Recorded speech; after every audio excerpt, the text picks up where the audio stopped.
Bom dia, turma do quinto ano. Que graça e paz seja com todos. Espero que todos estejam bem. Hoje nós vamos recapitular o conteúdo na qual nós estudamos na aula anterior, via Zoom. Lembram? Nós falamos das formas de governo. Lá no capítulo 6, nós falamos sobre a monarquia, como é que funciona o sistema monárquico. Mas antes de iniciarmos a nossa aula, vamos fazer uma breve oração, vamos falar com o Papai do Céu e pedir a direção dele, que ele nos dê entendimento e sabedoria durante esta aula. Querido Papai do Céu, obrigado, ó Deus, pelo teu cuidado, a tua proteção. Te pedimos, Senhor, que tu venha estar conosco durante este dia, nas nossas atividades, e nos dê a cada dia entendimento e sabedoria, Senhor, aos conteúdos aqui ensinados. E te pedimos também uma bênção especial sobre cada família, Pai, de cada aluno. Tu venha estar com cada um deles e entregamos as vidas de cada aluno e de cada família em tuas mãos. São bênçãos que te pedimos por Jesus. Amém. Ok, então vamos ver como é que funciona esse sistema na monarquia, tá certo? A monarquia, ela é um sistema político que tem um monarca como líder do Estado. A monarquia é também o rei e a rainha, a família real de um determinado país. Sendo assim, o sistema mais comum de escolha de um monarca é através da hereditariedade. A monarquia é a forma política em que o poder supremo do Estado se concentra na vontade de uma só pessoa, e o poder é legitimado por uma providência divina. O mito do direito divino dos reis assentavam na ideia de que Deus escolhia o rei para estar no poder, e este só era responsável perante ele. Então, no sistema monárquico, era assim que se regia, né? Se governava. Ou seja, era o rei que tinha o poder, o rei que governava e se concentrava, as decisões políticas, era o que ele determinasse e ponto final. E não havia votação, eleição. O trono, né? Ou seja, o direito, o governo, ele era passado de geração em geração, tá certo? E é vitalício, não tinha tempo determinado. É diferente da República, que nós vamos estudar mais adiante, ok? Então, vamos lá, vamos ver quais são as formas de governo na monarquia. Lembra, quando nós estudamos na aula passada, que existe a forma de governo, né, na monarquia, na teocrática. Um exemplo da forma da monarquia teocrática é o rei Hammurabi, na antiga Mesopotâmia. Lembra que nós estudamos sobre o rei Hammurabi no primeiro bimestre? Pois então, os reis, eles se encarregavam de conduzir quase todos os aspectos da vida em sociedade. Eles determinavam em que as pessoas deveriam trabalhar, quais impostos pagar ao governo, quais leis seriam cumpridas e quando e como lutariam na guerra. Ou seja, nesse período aí do teocrática, os reis, eles se concentravam-se neles o poder, né? A autoridade.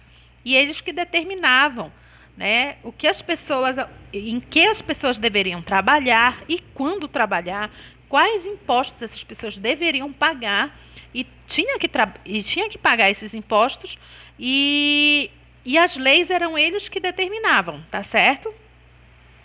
E também, quando eles escolhiam as pessoas para ir para a guerra, era o rei que determinava isso, quem iria e quem não iria. E ponto final, era o que ele falava e acabou-se. Então, na monarquia absolutista, vamos ver como é que era essa forma de governo na monarquia absolutista. Entre o século XV e o século XIX na Europa, eles reivindicavam para si o poder absoluto sobre a nação e se consideravam inquestionáveis nas decisões que tomavam, tá?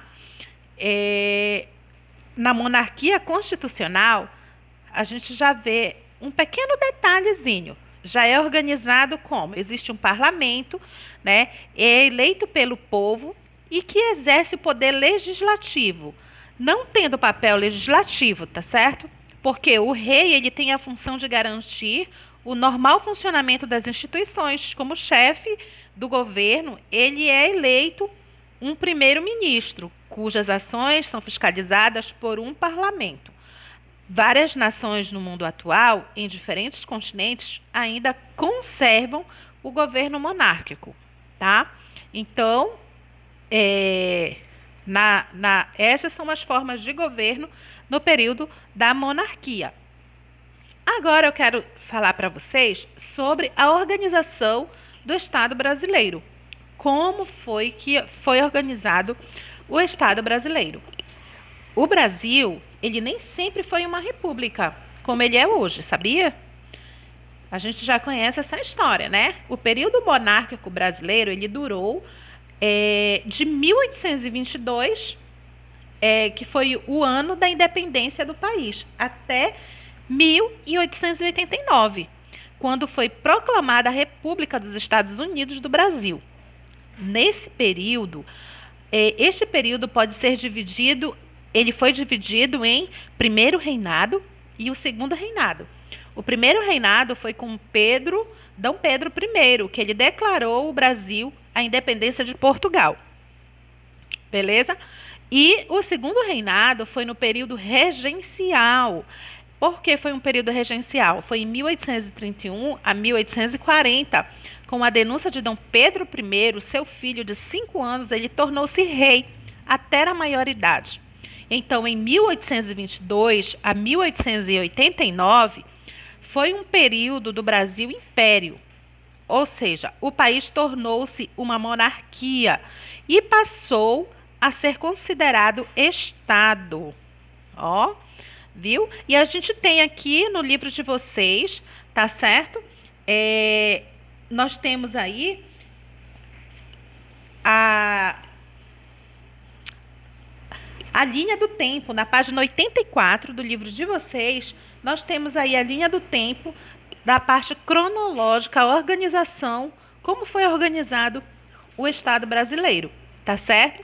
Ou seja, em 1500, o Brasil ele recebeu o quê? Os primeiros portugueses, que se tornou-se colônia de Portugal, né? Ou seja, os portugueses chegaram aqui no Brasil e a gente já sabe toda aquela história que nós estudamos lá no 4º ano, né? Onde os portugueses foram recebidos, eles chegaram aqui no Brasil e encontraram os índios já morando, habitando aqui. E aí houve aquele processo aí que eles tomaram conta, né? Se apossaram do território aqui brasileiro e começaram a exportar a nossa maior riqueza que nós temos aqui, que é o pau-brasil. Não é verdade? E isso durou em 1822, foi o período que Dom Pedro ele declarou o Brasil independência de Portugal, tá certo? Ou seja, o Brasil deixou de ser uma colônia de Portugal, né? E passou a ser Estado. Em 1822 a 1889 foi o período do Império.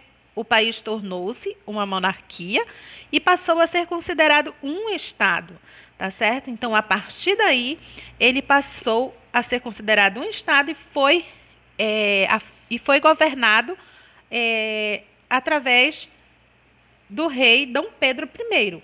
E depois passou pelo processo do período regencial. Com a renúncia, né, de Dom Pedro I, o seu filho teve que assumir o governo com 5 anos de idade. Então, como nós falamos, a forma de governo no período monárquico, ele é passado de geração para geração. Então, Dom Pedro I renunciou ao governo e então quem teve que assumir o governo foi o seu filho. E ele tinha apenas 5 anos. Então, por isso que foi chamado o período regencial, porque ele assumiu, mas existiam outras pessoas ali por trás dele que ajudavam a reger o país, tá certo? E aí, quando ele se tornou maioridade, Dom Pedro II foi em 1840 a 1889. Ele governou de forma de monarquia o nosso território brasileiro, tá certo? Então, É, vamos ver agora como é que foi a constituição do Império, tá? Como foi feita essa constituição aí do Império. Conforme a Constituição do Império, elaborada em 1824, o governo ele foi estabelecido da seguinte forma. O rei ele tinha total controle sobre os demais poderes. Não havia eleições para alguém se tornar rei, pois ele tinha cargo vitalício, né? E a palavra do rei prevalecia como decisão final. Então, nós sabemos que no período monárquico era assim, mesmo sendo já feito, elaborado a Constituição, que é a monarquia no período constitucional, que é isso que nós vamos ver agora, tá certo?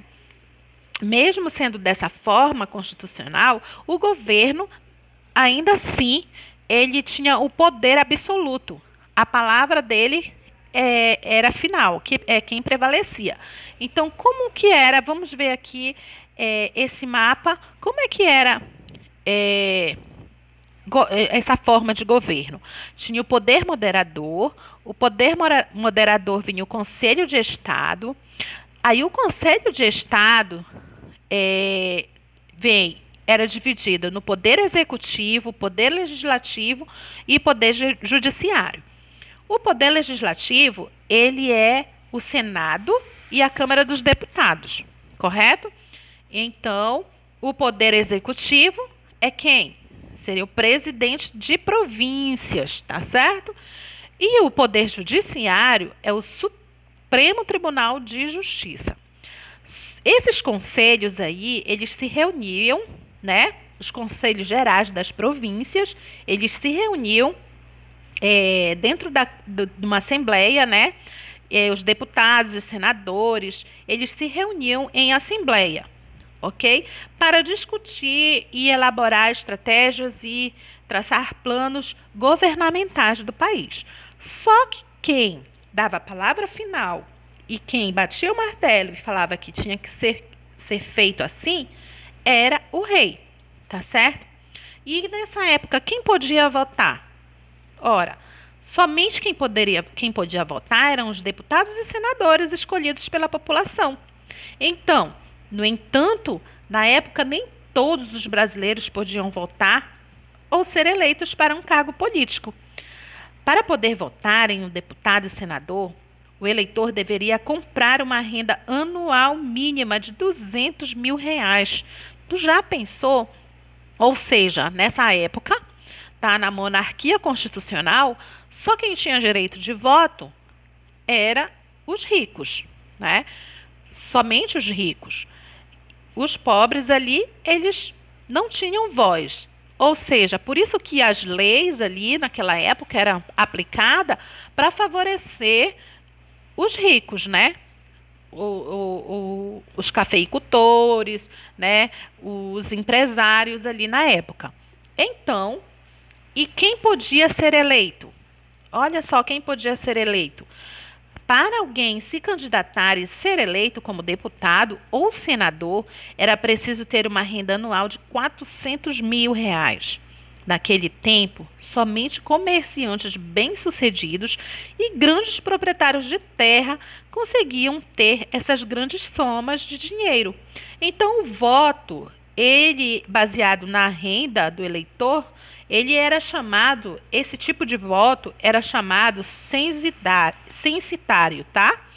Então, era esse o nome que era dado para esse tipo de voto, tá? Porque somente quem tinha condições, ou praticamente o voto tinha que ser comprado, né?